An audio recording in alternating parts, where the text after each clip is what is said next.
बहुत से लड़कियों के साथ, बहुत लोगों के साथ मेरा संबंध था, मतलब हम दोनों सेटल हो जाएंगे, हम दोनों घर बसा लेंगे, हम लोगों का सुंदर सुंदर बच्चा होगा। ये आपकी बहन नहीं, ये आपकी लवर मत बना देना, ये आपका भाई है। पूरी चारों तरफ लड़कियां इर्द गिर्द रहती थी। जो किशोर अवस्था है, मेरी जो जवानी, जो लगभग स्कूल, आप लगातार कुछ ऐसे लव फिल्म्स देखते रहो। बाइबल में जात जिस शब्द का प्रयोग किया गया, ये जात वो है, 2 संडे आप चर्च मत आओ, 1 संडे चर्च मत आओ, हटना मत, मैं कह रहा हूं परमेश्वर। पूरी चारों तरफ लड़कियां इर्द गिर्द रहती थी, चारों तरफ लड़कियां इर्द गिर्द रहती थी। लड़के भी थे, मतलब मेरे कहना मतलब था, लेकिन लड़कियां बहुत ज्यादा पढ़ने के लिए आती थी हमारे पास, बहुत ज्यादा हम लोग सिखाते थे। मेरे कहने का मतलब, मेरी उम्र शादी की जब हो गई, मैं वहां पर, अब मेरा जो किशोर अवस्था है, मेरी जो जवानी, जो लगभग स्कूल और पूरे इर्द गिर्द लड़कियों के साथ रहना, बहना, उठना, मतलब भाई करके हम लोग, भाई का तो मतलब नाता था, भैया करके आते थे। लेकिन कुछ बाहरी लोग भी आते थे, कुछ लोग सर कहते थे, कुछ बहुत से लड़कियों के साथ, बहुत लोगों के साथ मेरा संबंध था, मतलब एज ए फ्रेंडशिप, एक गुड, एक टीचर, एक गुड। तो मैं कहना ये चाहता हूँ, कई बार मेरे मन में भी ये ख्याल आया कि ये लड़की के साथ मैं शादी कर लेता हूँ, ये लड़की अच्छी है। ऐसा कोई मेरा तो इतना ज्यादा कोई मेरा वो नहीं है, कोई मोहब्बत की बात नहीं है, क्योंकि मतलब लव से ज्यादा हम लोगों का नाता नहीं था। मतलब यही कि मतलब अच्छा लगा, मतलब इतना नॉलेज नहीं था, कहने का मतलब इस चीज के बारे में ज्यादा जानकारी नहीं थी ना मैं उस समय में फिल्में देखता था, बहुत सारी लव फिल्में, ये सारी लव प्रेम की कथा, प्रेम कथाएं या फिल्मी जो ये सब मैं कम ही देखता था। मुझे पसंद नहीं था उन दिनों में भी, जब बाद में भी मुझे फिल्में ज्यादा पसंद है, लगभग थोड़ा बहुत मैं देखता था उन दिनों में। तो ये चीज मेरे दिमाग में ऐसी बात ज्यादा नहीं आई कि मैं इसके साथ शादी कर लेता हूँ। और 1-2 बार आई भी थी बात कि इनके साथ मैं विवाह कर लेता हूँ, ये लड़की मेरे परिवार के लिए अच्छी होगी, या ये अच्छा, ये इसके साथ मैं जीवन बिताऊंगा तो अच्छा होगा, मेरा घर, मैं घर बसा लूंगा। पर एक मम्मी का डर था, मेरी माताजी का डर था कि मेरी मम्मी को मैं क्या जवाब दूंगा, कि मेरी मम्मी मुझ पर बहुत ज्यादा भरोसा करती थी, मेरी माताजी बहुत ज्यादा भरोसा करती थी। अब किसी भी लड़की में शादी कर लूं, वही बात आ गई जो सुलेमान ने क्या, कोई भी जात, मतलब वो वाली जात नहीं है, ये मनुष्य की बनाई हुई जात नहीं है, जो परमेश्वर को ना जानने वाली, जो प्रार्थना ना करने वाली, जो परमेश्वर यीशु मसीह को ना मानने वाली, चाहे कितनी भी सुंदर हो, और उससे मैं प्रेम कर लूं। मेरे बाद ये बात खटक रही थी, मेरी मम्मी बिल्कुल इसके खिलाफ होगी, क्योंकि उस टाइम मैं इसलिए बात कर रहा हूँ, उस टाइम मैं यीशु मसीह को नहीं मानता था, मतलब नहीं, मतलब नाम के लिए मानता था, बस कर लिया जी, हो गए, चले गए, चर्च में चले गए, आ गए, आज तो मैं पास्टर हूँ। लेकिन उन दिनों में ऐसा नहीं था कि मैं यीशु मसीह को बहुत ज्यादा मान, उसका बहुत मैं भक्त था, डरता था, नहीं, लेकिन मम्मी से डरता था। और मम्मी किससे डरती थी? मेरे यीशु मसीह से डरती थी। तो उनके अंदर ये दिमाग में बात थी, तो वो बीच में डराती थी, ये उल्टा सीधे काम मत कर देना भाई, तू ये मत कर देना, वो मत कर देना, चुपचाप आना, ये काम करना, ये मतलब डरा के रखती थी बहुत ज्यादा। तो मैं ये कहना चाहता हूँ, उन्हीं के डर के कारण मैंने उठपटांग किसी भी लड़की, मैं ये, मेरे कहने का मतलब क्या है, मैं किसी को, मैं नकारात्मक तरीके से बात नहीं कर रहा, मैं किसी को दुख नहीं पहुंचाना चाहता। मेरे कहने का असली मतलब क्या है, अगर परमेश्वर के आप भक्त हैं, परमेश्वर के आप जन हैं, परमेश्वर के लिए आप उसकी सेवा कर रहे हैं, उसके नॉट ए पास्टर, आप परमेश्वर के चर्च में आने वाले बिलीवर हैं, तो आपको जरूरी है कि आप बिलीवर के साथ ही, मतलब बिलीवर मतलब उस चर्च के साथ ही, चर्च के अंदर कई बार ऐसा भी हो जाता है, कई में चर्च के अंदर ही लड़के और लड़की प्रेम करने लगते हैं। नहीं, हम लोग चर्च के अंदर सब लोगों को बहन और भाई के नजरिए से देखते हैं, 90% इट्स ए राइट। और जो बहुत बड़े बड़े चर्च होते हैं, जहाँ पर 1000-50,000 लोग होते हैं, वहां पर बात अलग है। लेकिन जो छोटे चर्च होते हैं, लगभग उसमें यही एक तरीका सिखाया जाता है, पास्टर सिखाता है कि ये आपकी बहन नहीं, ये आपकी लवर मत बना देना, ये आपका भाई है, लवर मत बना देना।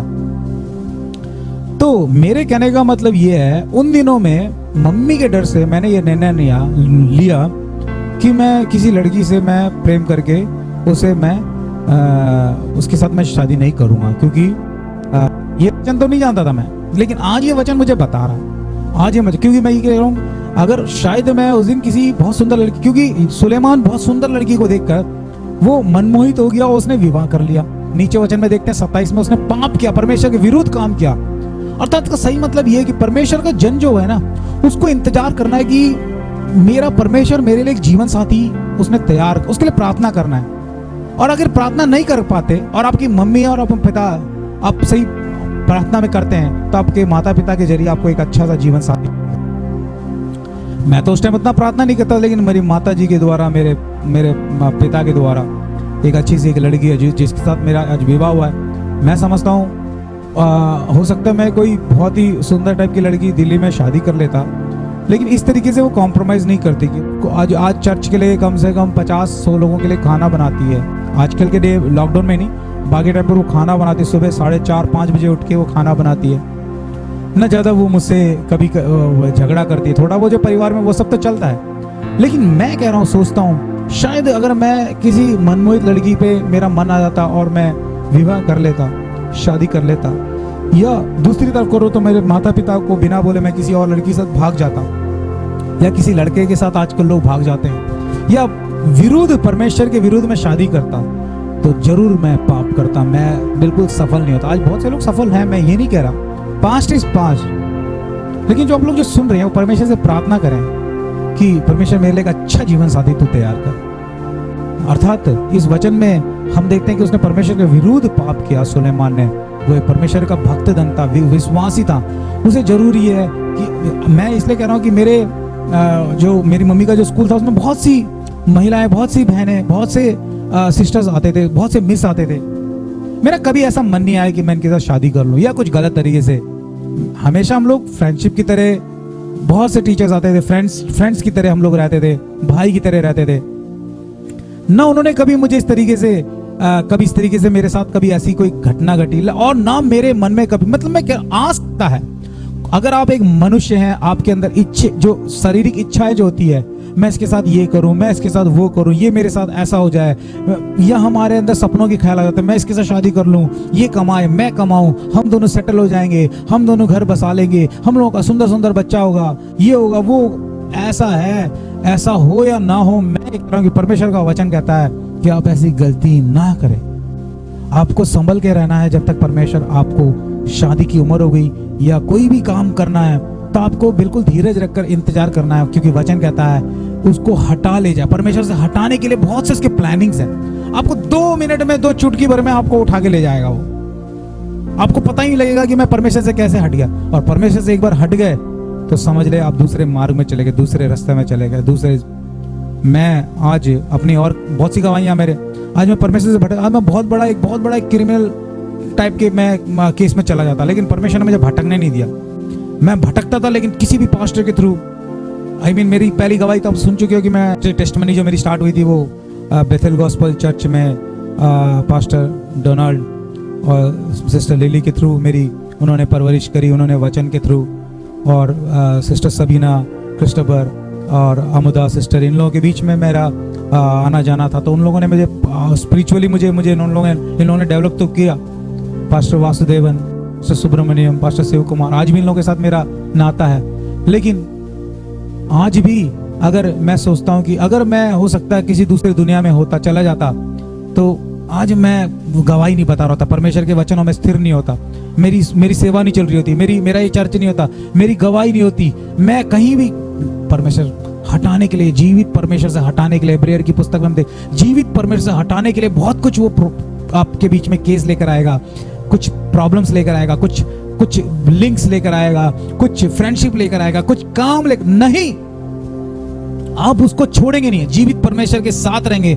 आपको ये निर्णय लेना है कि कोई भी परमेश्वर के विरुद्ध कार्य जो है वो मैं नहीं करूं। सुलेमान इतना बड़ा राजा, एक उसने सुंदर स्त्री को देखकर उसने अपना मन, उसको ये बोलना चाहता कि नहीं, मेरा परमेश्वर मुझे एक अच्छा जीवन साथी देगा, मेरा परमेश्वर एक अच्छा विवाह के लिए मुझे एक लड़की देगा। ईसा की तरह बोलना चाहता है कि वो अच्छी प्रेयर करने वाली हो, वो अच्छी आराधना करने वाली हो, वो अच्छी गीत गाने वाली हो। लेकिन ये बेवकूफ सुलेमान क्या करता है, उसकी सुंदरता को देखकर मनमोहित होकर कहता है कि आओ जी मेरे जगह पर तुम बैठ जाओ। और वचन कहता है कि उसने पाप किया।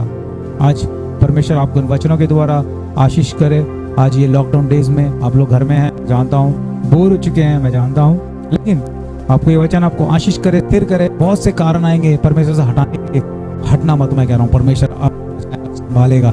आज ये कोरोना कितने दिन रहेगा पता नहीं, परिस्थितियां कैसे रहेगी। हमारी परिस्थितियां तो यहाँ पर मैं व्लॉग लेकर आया हूँ, बहुत सी मैं अभी वो सब टाइम नहीं हम बताने के लिए, बहुत से प्रॉब्लम फेस करके हम लोग यहाँ पर ये व्लॉग बना रहे हैं। हम घर मेरा 15 किलोमीटर दूर है, वहाँ से आने में काफ़ी टाइम लग जाता है, लेकिन इस सामर्थ्य स्थल में आने के बाद परमेश्वर आप मुझे इस्तेमाल करता है। इसीलिए मैं अधिकतर कोशिश करता हूँ कि इस जगह पर आकर आप लोगों के लिए, आपको अच्छा लगे तो ये बांटिए, आप लोग वचन में बांटिए, अपने बच्चों के बीच में बांटिए, अपने पति के बीच में बांटिए। परमेश्वर आपको इन वचनों के द्वारा आशीष करे। God bless you.